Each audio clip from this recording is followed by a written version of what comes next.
Greetings po mga kapatid, welcome back to my channel. Maraming salamat po sa Diyos at meron naman po tayong pagkakataon para makapag-vlog. Kung bago ko pa lang sa aking YouTube channel, welcome sa Kuya Makel. Ang paksa po natin for today is ano po ba yung mga masamang epekto o mga bad effects ng paggamit ng regular unleaded gasoline sa mga kurburador o yung mga tinatawag na 91 octane na gasolina. Ano po ba yung masamang epekto niya sa kurburador? Yan pong ating paksa po for today. Una na po sa ating listahan ng mga kung ano po yung bad effects ng paggamit ng regular gasoline sa ating kurburador. Una na po dyan is yung kanyang floater. Yan. Lagi ko na rin po siyang babanggit sa mga video ko, kaya nga lang nakakapaloob siya. Yan. Ito po yung isa. Yung ating pong paggamit ng regular na gasoline, nagiging brittle po yung ating floater. Yan. Kita nyo, ito nga, medyo may pagka-rough siya. Yan. Nagiging brittle siya. So, just imagine kung yung kurburador mo ay replacement. Mas lalo na kung ganito yung ginagawa ng mga low octane na gasoline sa ating floater, mas lalo na sa mga replacement na kurburador. Kaya po panagawa ko ng Frankenstein carb, isa na ito yung lagi kong ginagamit. Ito yung original na floater niya, kasi nga may naririnig ako na yung mga bagong carb madaling masira o mabutas yung kanilang floater. Ayan, so masyado pong I think masyado pong mataas yung kanyang ethanol content.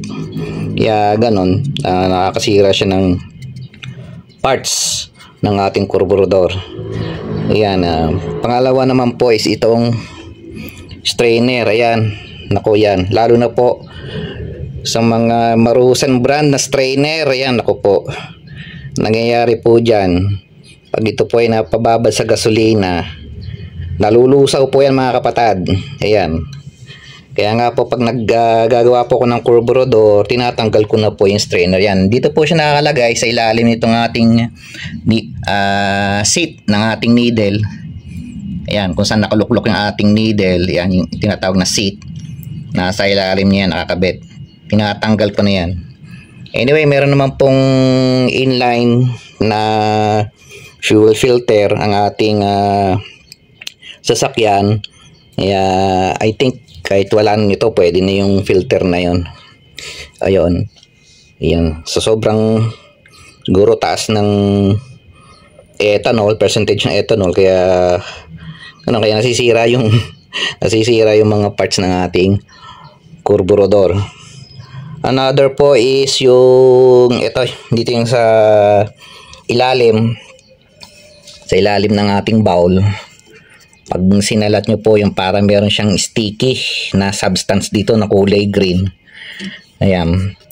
Meron siyang sticky dyan na imagine nyo nagkakaroon siya ng sticky substance. Pero to wala. Kung mapapansin nyo, wala. Kasi po mga kapatid, kung natatandaan nyo, ito po yung aking spare na kurburador. Ito pa yung pinahiram ko kay Sir Raymart nung nagpunta siya from San Jose del Monte, Bulacan, papuntang Isabela. Ito yung pinahiram ko muna na carb. Ang gamit niya po is 95 octane na gasolina. Kaya kita niyo naman, kaya medyo red siya. Yan, red meron siyang red na siguro residue na yan. Ayan, so halata mo na 95 octane ang napakarga po dito sa carb nito. Pagkakalas ko po nito mga kapatid, binaligtad ko lang siya, dinrain ko lang, and then yan, mga ilang months na after siguro nung ginawan ko to ng video, Ginawan ko siya ng Frankenstein curve, yung tinanggal ko na to. Ayan, kita nyo mga kapatid, wala. Na gumamit ako ng 95 octane. Pero pag gumamit kayo ng yung nga 91 octane na na gasolina, yung regular, nagkakaroon siya ng parang kulay green na sticky substance o parang gum. Ayan. Kaya yung gum na yon, kaya minsan nagrereklamo yung kapatid pagka ilang araw na hindi nagagamit, na siya, nag-evaporate yung gasolina na regular, yun nagkakaroon ng gum bago pag pinaandar mo. Ayun, yung gum na yun babara na yun sa sistema ng ating carburetor. Ayan. And yung pong 91 octane na gasolina, yung regular po mga kapatid, magandang example po yun yung carburetor ng aking owner. Matagal ko siyang hindi nagagamit, mga ilang buwan na. Nangyayari, nagkakaroon siya ng oxidation. Parang merong tawag dito, yung maputi. Namumuti siyang ganon, oxidation. Ayan. Dapat gumamit tayo ng much higher na octane ng gasolina, lalong-lalo na kung hindi natin napapaggamit yung ating sasakyan, mga 2E, yan, mga 2E. Akin walang problema kasi daily driven yung aking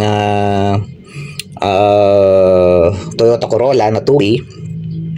Ayan, doon tayo magkakaproblema pag yan hindi nyo nagamit yung bago, lalo na nang ginamit yung gasolina yung lower octane na gasoline.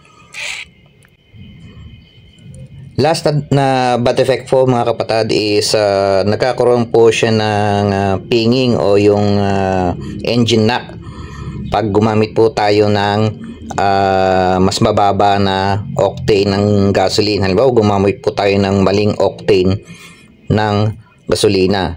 Kung halimbawa yung sasakyan po ninyo, alam nyo na meron siyang engine ping o engine knock, gumamit kayo ng 91 octane, mas lalo siyang magkakaroon ng engine knock or yung engine ping.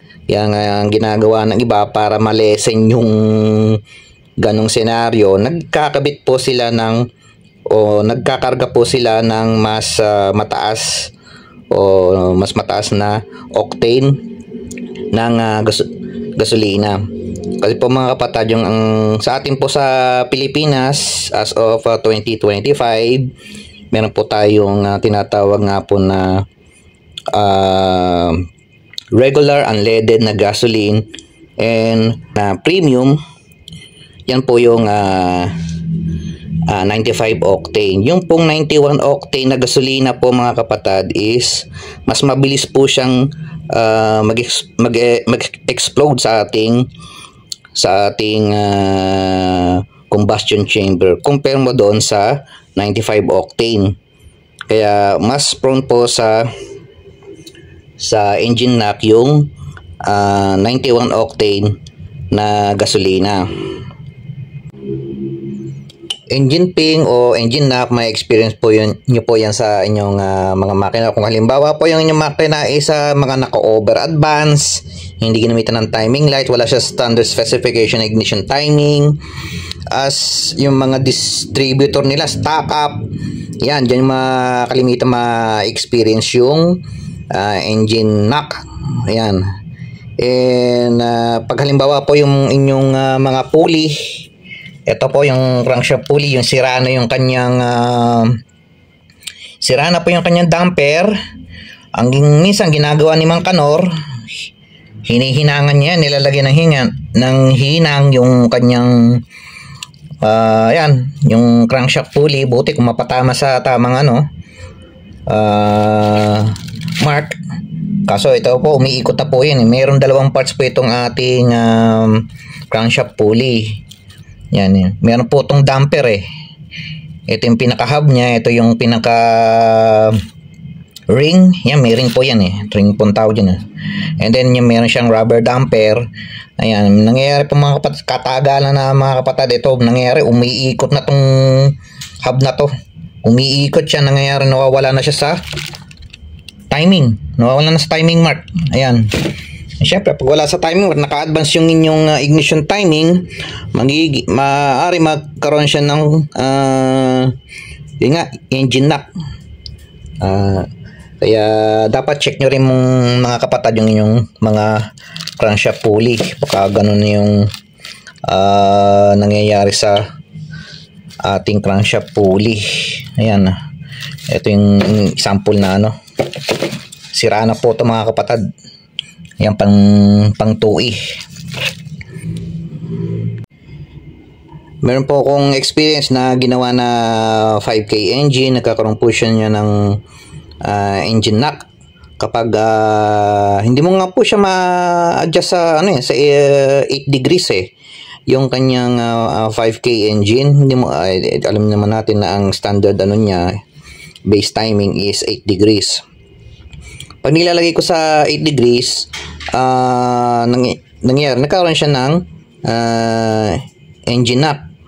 Ngayon, pagka binababa ko yung kanyang timing, binaba ko yung kanyang ni-retard ko ng timing, ngayon, unti-unti nawawala yung ano, yung kanyang engine knock. Nangyari nga po doon mga kapatid is ang nangyari doon, update is pinabuksan niya ulit yung makina. And ang may problema daw po sa valves, kaya ganoon ang nangyari. Ayun, pinaayos niya lang yung kanya ulit makina. Ngayon, wala na siyang engine knock, okay na yung kanyang makina. O yung mga kapatid, tingnan nyo ulit itong carburetor na to, 95 octane ang gamit ko dyan. Ayan, nakita nyo kulay pula. Kung ito po ay ang nagamit ko po na ginagamit po na gas dito is 91 octane, makikita nyo na kulay green yan. Yan, ayan makikita nyo na kulay green. Ngayon pinala tayo, binigyan tayo ni Sir Dennis ng video yan para ma-compare nyo yung carburetor na nagamitan ng 95 octane versus sa 91 octane na gasolina. Kasi nangyari kasi nang bumiyahe siya, wala na siyang choice kundi makapagpakarga ng 91 octane. Ang lagi niya pong pinapakarga is 95 octane na gasolina. Ngayon yun nga, wala na siyang choice. Tapos nakapagpakarga pa siya sa gasolinahan na medyo yung hindi sa Big 3. Yan. Alam niyo man ng Big 3, yung Shell, Petron, and Caltex. Yan. Hindi ko nasasabihin kung ano yon, kung saan gasolinahan yon, basta hindi niya naman niya talaga totally sinasadya na maglagay ng aliri. Wala siyang choice. So yun, i-compare natin yung carb ko sa carb niya. Panoorin niyo yung video na to. Ayan sir, yung parang green na yan sa bottom nung bloater chamber. Parang ang lagkit niya, parang pandikit, di makot-kot. Saglit na saglit ko lang ginamitan yan. Isang galon lang yata yung kinarga ko na yun. Kasi wala akong mabilan ng 95. Tapos ito ibang iba yung yung nabandang itaas, nakislap to. Ito nag-brittle na kagad siya, hindi naman dating ganito. Parang napupulbos yung ilalim. Pero ito ibabaw, hindi pa siya, nakislap siya. Ito parang napupulbos. Tapos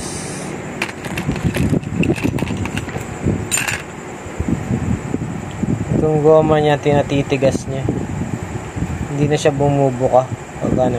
Kaya nawawala ng priming. Ito yung madalas na reklamo sa group natin. Nakakasampung tapak na raw. Ayaw pang mag-start sa umaga. Napuna ko to, tikom na tikom. Binirat-rat ko lang to ngayon na gano'n. Expand ko lang na gano'n. Pero nung buklatin ko to, pigang-piga talaga siya. Hindi siya nag-expand. As in, parang nag-freeze. Nag-freeze siya ngayon. Pakabantay na siya halos nitong piston. Ayan, salamat po Sir Dennis Mendoza. Ayan, dalawa na kami nagsasabi. Ayan, nakita nyo yung difference ng gumamit ng 95 octane versus 91 octane. So, hindi ko ayun. Dagdag pa natin doon yun. Yung kagaya na sabi ni Sir Dennis, yung plunger, nagkakaroon ng problema pag gumamit tayo ng 91 octane. So, kita nyo naman ito. Okay pa to, itong plunger na to. Hindi siya nagkakaroon ng problema sa priming ng gasolina. Ayan. During cold start. Okay pa naman. At saka siya, one click naman to sa umaga tong carb na ito. Kaya maganda mga kapatid, magsaliksik tayo, mag-research tayo. Check natin yung mga owner's manual ng ating sasakyan. Kung ano ba yung tamang pinaka minimal na octane o RON na pwede natin gamitin sa ating mga sasakyan. Yan po, for example, yun yung TUI Love Life. Nakahiram po kasi ako ng owner's manual ng TUI Love Life 1999 2000 model na Love Life. Ang minimal na required na octane ng gasolina na pwedeng gamitin doon sa TUI engine na yon is 91 octane. Yan, 91 octane. Yung pala kuya, baka ba masabi yung pala kuya 91 octane pala yung nasa manual. Bakit mo kami sinasabi na magpakarga ng 95 octane? Ayan, kumbaga at the end of the day, kayo pa rin naman pong mga car owner ang masusunod. Kung gusto nyo pa rin gumamit ng 91 dahil nga mas mura kaysa sa 95 octane, nasa sa inyo na po yun. Disclaimer po yun, nasa sa inyo na po yun kung magna 95 din po kayo. Pero kung ako po tatanungin nyo, sa 95 octane ako magpapakarga ng gasolina. Kasi nga, yun nga, kita nyo naman, may nangyayari sa carb natin, sinisira ng 91 octane na gasolina yung mga parts ng carburetor natin. And take note, si Sir Dennis nagpakarga po siya ng 91 octane sa isang medyo hindi kilalang gasoline station. Paano ko yung 91 octane hindi natin alam, baka yung pala 89 lang o 87 octane lang po yun. Kaya yan, isa rin maganda pong gawin is magpakarga na lang tayo sa mas kilala kahit medyo mahal. Ayun. Kaya tsaka kung mapapansin mo, po kasi mga kapatid, compare mo ngayon 2025 sa mga 1990s to 1995 model na TUI engine, ng mga time na yun mas mababa pa naman yung yung ethanol content ng ating gasolina. Mas maganda pa yung quality ng gasolina compare mo ngayon. Ayun. Yun lang. Iyan po ang reasons ko sa mga aking mga customer kung bakit pinapayuhan ko kayo na gumamit ng 95 octane na gasolina. Yan po mga kapatid, sana nagustuhan nyo po ang aking video. Ito po si Kuya Makel saying maraming salamat po. Maraming salamat sa Diyos.